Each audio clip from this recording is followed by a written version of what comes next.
Alright mga kababayan, once again, Parak TV. Ayan, pag-usapan po natin ngayon mga kababayan ko itong banat po ni Attorney Rowena Guanzon dito po sa ICI na siyang nag-iimbestiga sa flood control projects. Ayan, at ang isa pa po sa mga pag-uusapan natin ay mukha pong nadulas itong si Ombudsman Boyeng Rimulya. Ha? At sinabi niya na pinagtatakpan daw or gustong pagtakpan ng mga diskaya, etong si Senator Bongo. So yan po yung mga pag-uusapan natin sa channel natin ngayong araw na ito. At kung bago pa lamang po kayo, ay hingi po tayo ng like, share at isubscribe niyo po ang channel natin. Ayan, at hindi na nga po tayo magpapatumpik-tumpik pa. Ito na po mga kababayan, si Attorney Rowena Guanzon. Mga inutil kayong mga ICI kayo dyan. Mag-resign na kayo. Willing kayo to compromise para may transparency. Ang gagago nyo talaga, no? Kayo pa willing mag-compromise sa amin, sa mga tao. May constitutional right kami to information, di ba? Mga gago kayo dyan.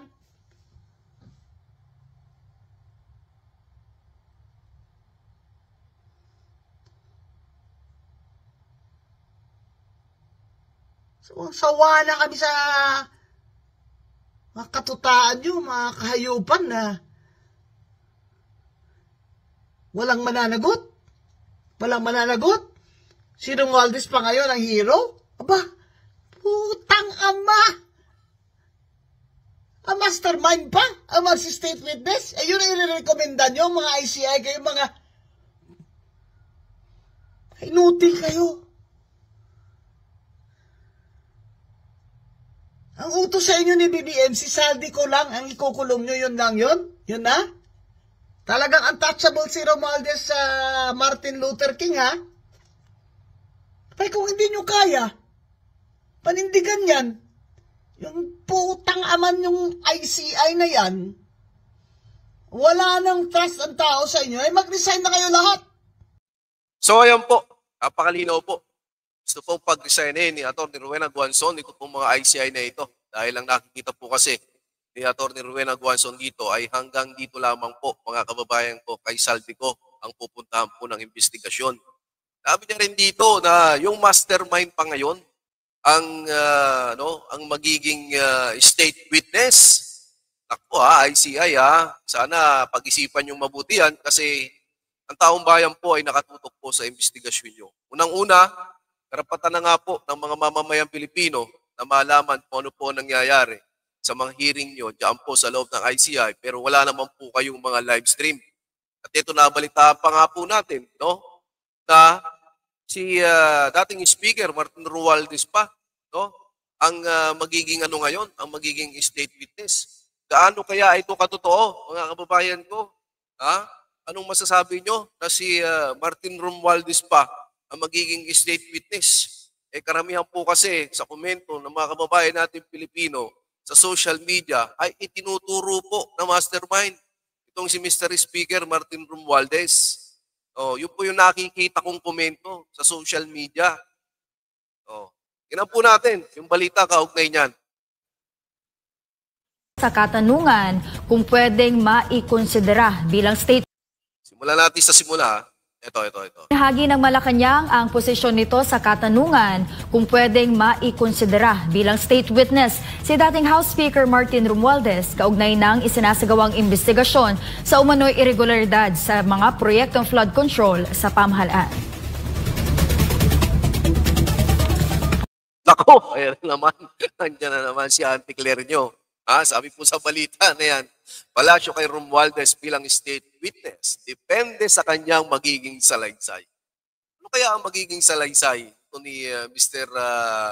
Speaker Martin Romualdez? Total, siya naman na nakakaalam din ng lahat ng ito, di ba? Sa mga budget. Depende daw po sa kanyang salaysay. Parang napakalabo eh. Kung ako po ang tatanungin nyo, no, mas maganda po na ang isang maging state witness dito ay halimbawa, contractor. Dahil na masasabi niya kung paano ang proseso ng ginagawa. No? Simula po sa pagkuha ng kontrata, simula nga po sa manipulasyon, pagbibigay ng porsyento, kay congressman, magbibigay ng porsyento kung may senador mang sabit, at least yung dapat ang maging state witness natin. Hindi yung isang speaker na siya yung gustong imbestigahan ng taong bayan. Hindi po ba mga kababayan, mas maganda or isang engineer, yung district engineer, pwede rin maging state witness sa aking opinion. Dahil siya po may kinalaman dyan eh. No? Alam na alam niya yung kalakaran. At ang may tuturo niya dito ay yung mga may impluensyang tao. Eh kung si Speaker Martin Romualdez, yung maging state witness natin, mga kababayan, eh sinong ituturo niya? O kaya niya bang ituro si Bongbong Marcos kung sakali man na may pagkakasala dito? Or ididiin niya lang, hanggang doon lang kay Saldi ko? Eh dito parang kaya yung mga kababayan natin, wala gaanong tiwala. Hindi gaanong nagtitiwala dito sa investigasyon ng ICI. Yun po yung aking nakikita dito. Ito, ituloy po natin. Sinabi ni Presidential Communications Office o PCO Undersecretary Claire Castro na ang anumang konsiderasyon para gawing state witness si Romualdez ay nakadepende sa nilalaman ng kanyang magiging salaysay, pati na rin sa desisyon ng Department of Justice o DOJ.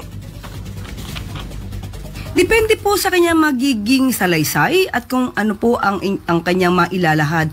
At depende na po rin yan sa Department of Justice kung siya pa ay maituturing na isang state witness at ito naman po ay irerekomenda sa korte. So lahat po yan ay depende sa lahat ng mangyayari. Nako, no. Ayan, depende daw po sa magiging salaysay or depende sa gustong maging desisyon ni Pangulong Bongbong Marcos. Di ba? Para ho kasi yun ang pumapasok dito sa isipan ng mga kababayan natin Pilipino. No? Depende ba sa DOJ? Sino ba yung magiging nandyan sa DOJ? Di po ba mga kababayan? Parang sila rin magkakampi nasa isang administrasyon lang. Imposible naman na di ba, hindi magkampihan yung mga yan. Sa tingin ko, maaring ganon na maging state witness ito, si Mr. Speaker. So, kayo po, mga kapwa ko Pilipino, papayag pa kayo na maging state witness? Ito pong si dating Speaker Martin Romualdez. Ayan i-komento nyo po yan. Ito po sa chat box natin. At ito, ituloy po natin.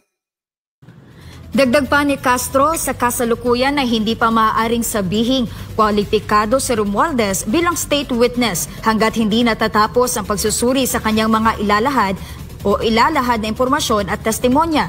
Ngayong Martes, dumalo si Romualdez sa pagdinig ng Independent Commission for Infrastructure o ICI kaugnay ng maanumalyang flood control projects kung saan naiuugnay ang kanyang pangalan sa umano'y paglustay ng pera ng bayan. Ayun unang-una, inuugnay ka dito sa flood control projects na ito. Ikaw yung tinuturing, na mastermind. Sinasabi ng mga kababayan natin na mastermind dito sa flood control projects na ito.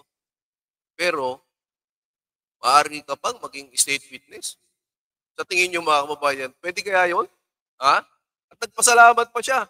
Sabi niya dito, nagpapasalamat ako sa ICI. I was very glad that I'm invited to share my personal knowledge on the budget process and any information about the insertion on the flood control projects. Yan po yung pagkakasabi ni dating Speaker Martin Romualdez. Ang masaklap po nito mga kababayan, yung ating Diskaya couple, hindi na po makikipag-cooperate sa ICI.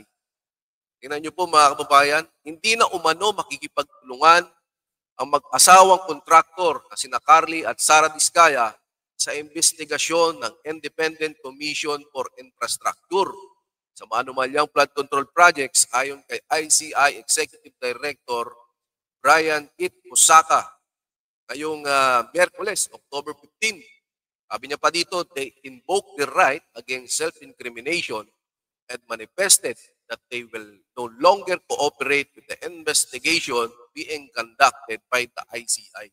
So, ibig sabihin, yung ICI, wala naman palang kapangyarihan, mga kababayan ko.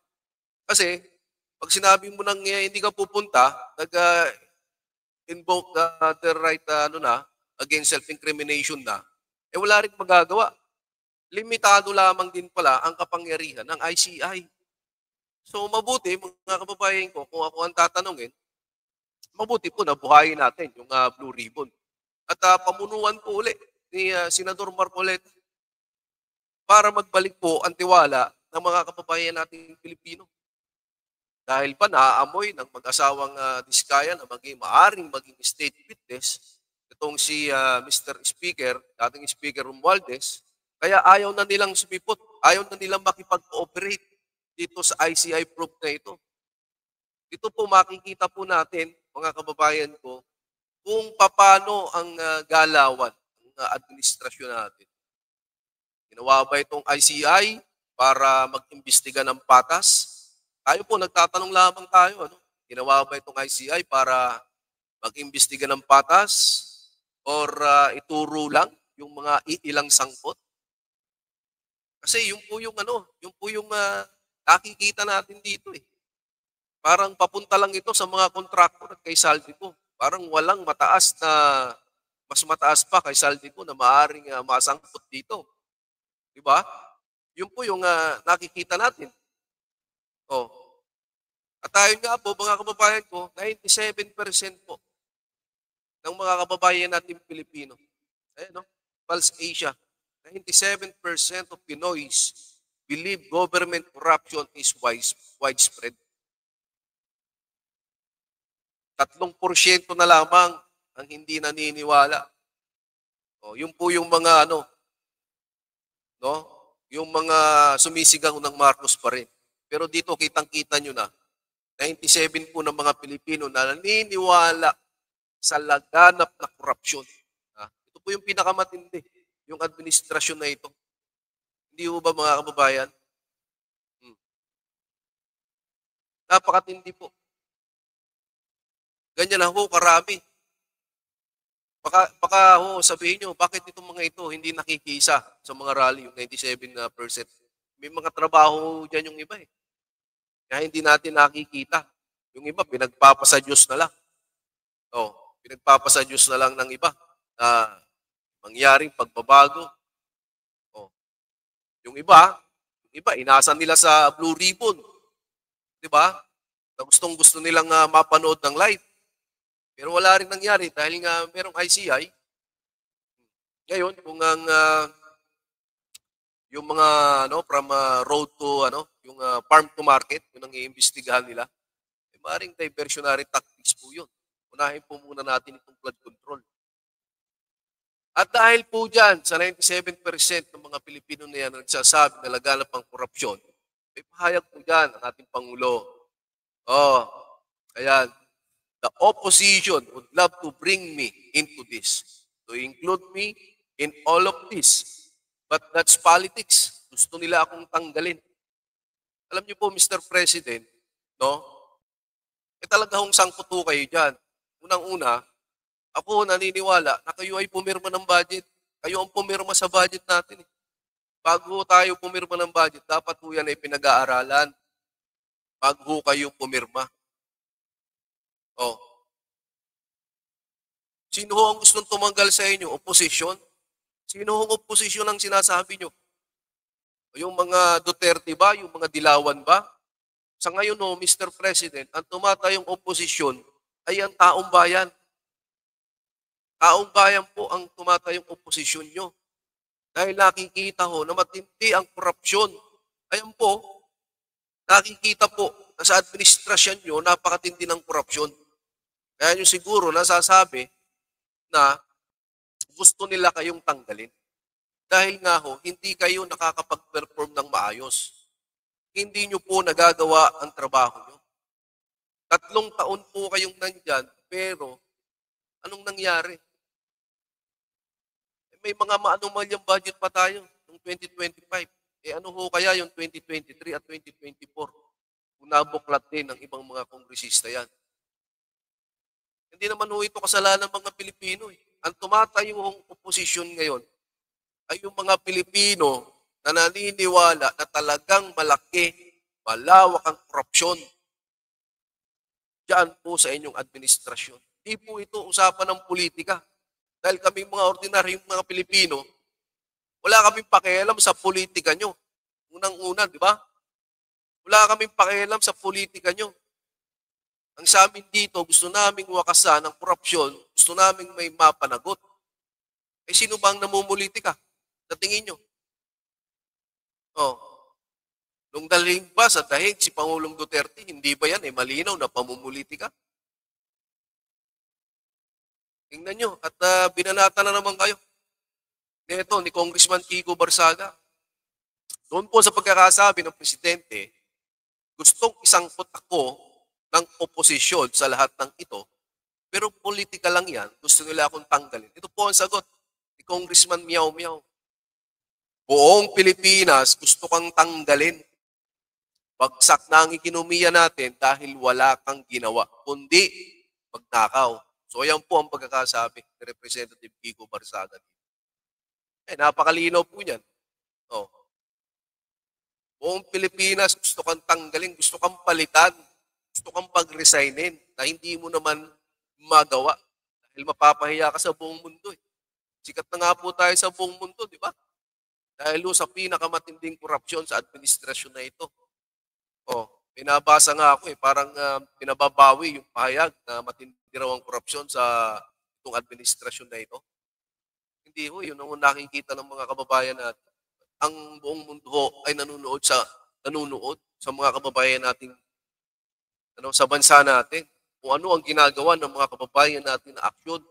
Napapanood nila yung mga rally na ginagawa ng mga kababayan natin na tinututulan ng korupsyon po sa gobyerno nyo. Buong Pilipinas gusto kong tanggalin, bagsak na ang ekonomiya. Dahil wala kang ginagawa kundi magnakaw. Napaksakit yan, Mr. President. Di ba? Uulitin natin. Position daw. Love to bring me into this. Hindi po, Mr. President. Yung taong bayan po yung gusto. Diba? Gusto po kayong palitan. Talagang matindi lamang din ang paghawak nyo. Talagang matindi ho yung paghawak nyo sa kapangyarihan. Kung sa ibang bansa, diba? Yung mga leader may delikadesa. Ito sa bansa natin, parang parang wala tayong nakikitang delikadesa, yung mga leader, lalo-lalo na yung mga nagnanakaw. Ang kakapal ng muka. Nagpayaman na lang sa politika. At dahil dyan, mga kababayan, meron din pahayag itong si Congressman Pulong Duterte. The mastermind becomes the witness. The witnesses becomes the suspect. And the people as always become the fools. Napakatindi ho niyan, mga kababayan. Yung mastermind daw, yan pa yung magiging witness or state witness. Tapos yung mga witness na nagtuturo sa tao na yon sa magiging state witness, diyan nga po kay Mr. Speaker, nagiging suspect pa yung mga witness ngayon. Katulad ni Master Sergeant Gutesa, di ba? Siya pa ngayon yung pinapahanap. Yung kanyang testimonya pa ngayon, yung kanyang pinapasama. At ang talo rito, mga kababayan, tayo na naman pong mga Pilipino ang talo rito. Talo tayo dito dahil po tayo ay pinaglololoko. Pinaglololoko ng mga yan. Pinapaiko tayo sa kanilang mga drama. Pinapaiko tayo sa mga hearing na parang wala namang patutunguhan. Pero kung ako ang tatanungin nyo, ulitin ko, mas maganda ibalik ko ito sa Blue Ribbon Committee. At pamunuan muli Senator Rodante Marcoleta para makita natin. Di ba? Para po makita natin, mga kababayan ko, ang isang patas na investigasyon. Yun po yung pinakamaganda ron. Mapapanood talaga ng live. Di ba? At gayon din po, mga kababayan, yung ating pong bagong ombudsman. Tingnan niyo po itong balita na ito. The Discayas will be charged in accordance with our investigations. Cooperation kasi is good because it can lead to restitution. It can make things easier for the country. But if they want to give the country a hard time, so be it. Doon sa naging desisyon ng Discaya couple not to cooperate for now, what do you think of that? I mean, was that a good move? Ano na yan nangyari na yan sa amin nung isang linggo sa DOJ nung nasa DOJ pa ako . nung sinabihan sila na huwag kayong aasa na hindi na kayo makukulong kasi sa dami ng krimen na pinag-uusapan dito, baka hindi nyo makuha yung blanket immunity na kinakailangan nyo. And right there and then, they stop talking. Sino ho ba ang kanilang, kasi sabi nyo, kailangan nila ilahad-lahat eh. Sino ho ba ang kanilang, it seems na kanilang pinoprotektahan? So ayan mga kababayan ko, napakalinaw po ang tanong. Pakinggan nyo po mabuti ito. Sino daw po ba yung pinoprotektahan? Pinoprotektahan po ay pinoprotektahan po ng mga diskaya. Pakinggan niyo po ang tanong ni Mr. Ombudsman. Ang sagot niya. And how far high does that go? I think they've been protecting Bongo. Oy, malinaw na malinaw mga kababayan ha. Binanggit niya dito. Ha? I think they've been protecting. Ayan. They've been protecting Bongo. Alam niyo, hindi pa ho tumatakbo yung investigasyon. Pero pagka ganito, as ombudsman, no, sa tingin ko hindi ko dapat binabanggit yung mga, kung sino ho yung mga, dyan, yung sangkot pa dyan, dahil tumatakbo na ho ang investigasyon. Mamaya ho, tatalakayin ho natin, tatapusin lang natin itong video na ito. Bongo. The joint venture that they had with CLTG, with the family of Bongo. That's one of the protection, one of the people that they've been protecting. To be blunt about it. Senator Bongo. You're looking into this as well, Ombudsman? Yung kay Senator Bongo. Of course.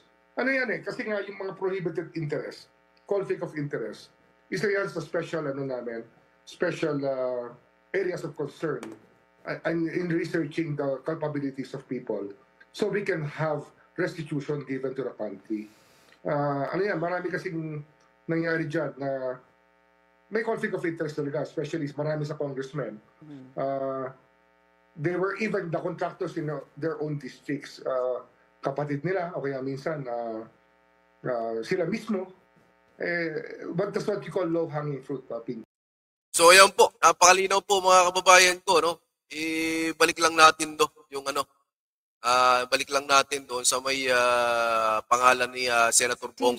Na kanilang pinoprotektahan. Balik lang natin ng konti. How far high does that go? At tatalakayin po natin kung tama ba itong pahayag.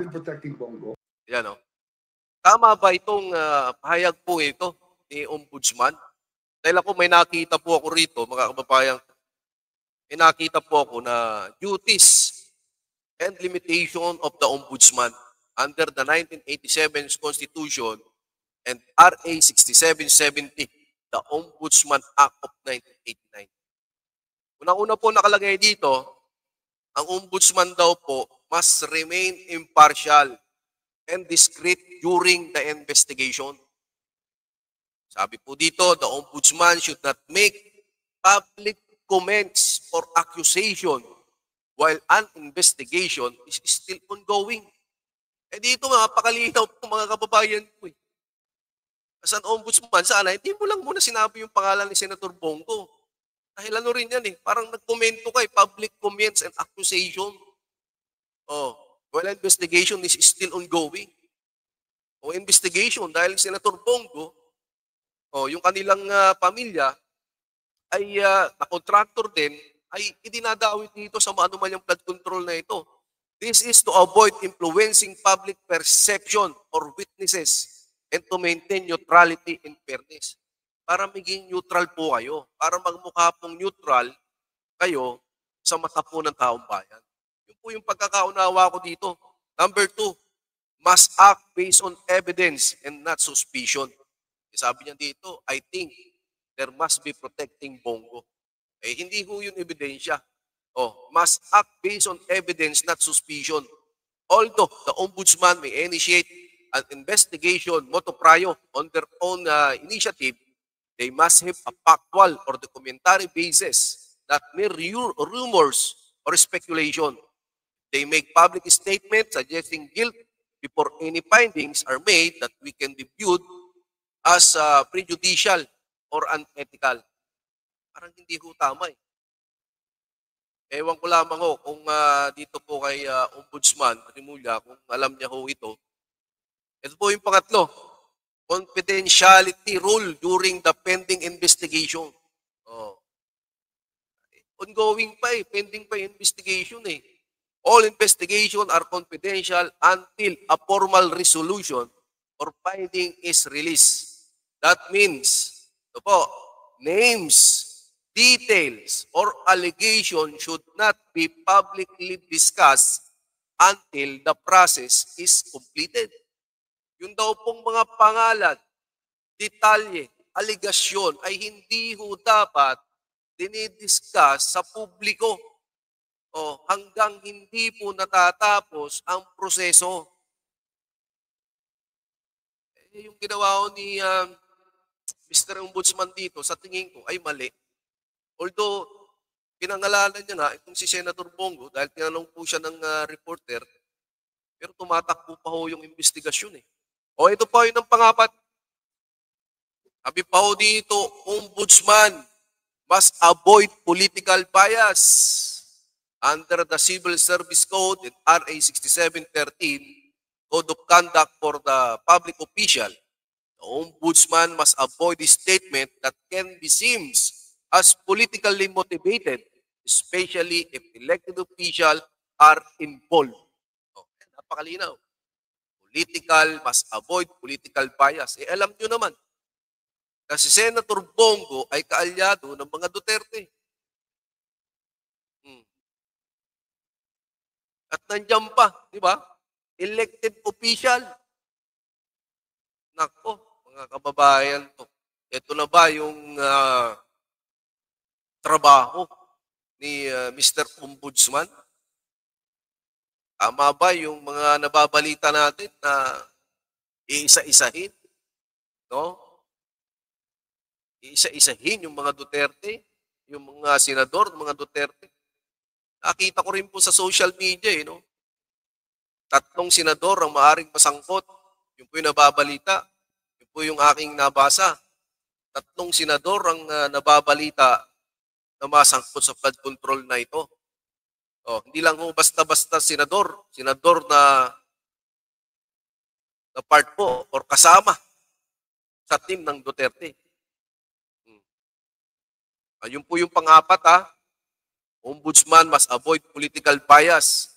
Kaya nga po mga kababayan, dapat nga ay hindi tayo kumukuha ng ombudsman na isang politiko.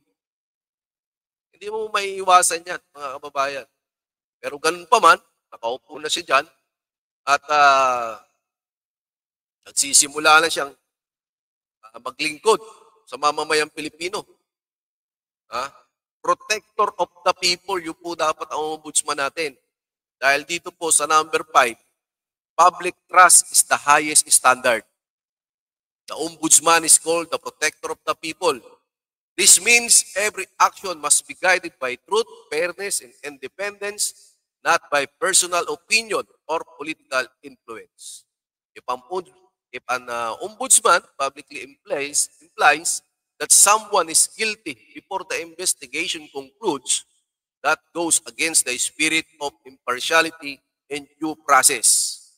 It would be more proper for the ombudsman to wait for the result of the investigation before making any public statement to keep the process credible and unbiased. Hintayin daw po, sa resulta ng investigasyon bago maglabas ng public statement, lalong-lalo na sa media. So yun ho yung sa tingin ko may pagkakamali dito si Ombudsman Remulla. At uulitin ho natin mga kababayan, yung duties and limitation of the Ombudsman under the 1987 Constitution, RA 6760, the Ombudsman Act of 1989. Ulitin ko lamang po yung 5 para mas maintindihan po natin. Number 1, must remain impartial and discreet during the investigation. Number 2, must act based on the evidence, not suspicion. Number 3, confidentiality rule during the pending investigation. Number 4, must avoid political bias. Number 5, public trust is the highest standard. So yun daw po yung mga duties and limitation ng ating ombudsman. So mga kababayan, kayo na po ang humusga dito sa isang interview po nito ni Ombudsman Boying Rimulya. At habang tumatakbo po ang investigasyon, ang malawakang investigasyon na ito sa flood control, ulitin natin yung pong si Atty. Rowena Guanzon, pinagre-resign na, pinapalayas na yung ICI na yan. Galit na galit po ang ating pong Atty. Rowena Guanzon. At syempre, may nagsasabi rin daw po, na kailangan na talagang tanggalin yung ICI na yan, mga kababayan. Dahil independent, kulang din po yung kanilang kapangyarihan. So, ayan, sana nagustuhan nyo itong video natin. Huwag niyo pong kakalimutan na i-like, subscribe at i-share po sa mga kababayan natin para makarating po sa mga kababayan natin sa buong mundo. Uli, ako po si Parak TV. Magandang umaga po sa inyong lahat at maraming salamat po. Mabuhay po ang Pilipino, mabuhay po ang lahing kayong bangkit. Mabuhay po kayong lahat, mga kababayan. God bless you all.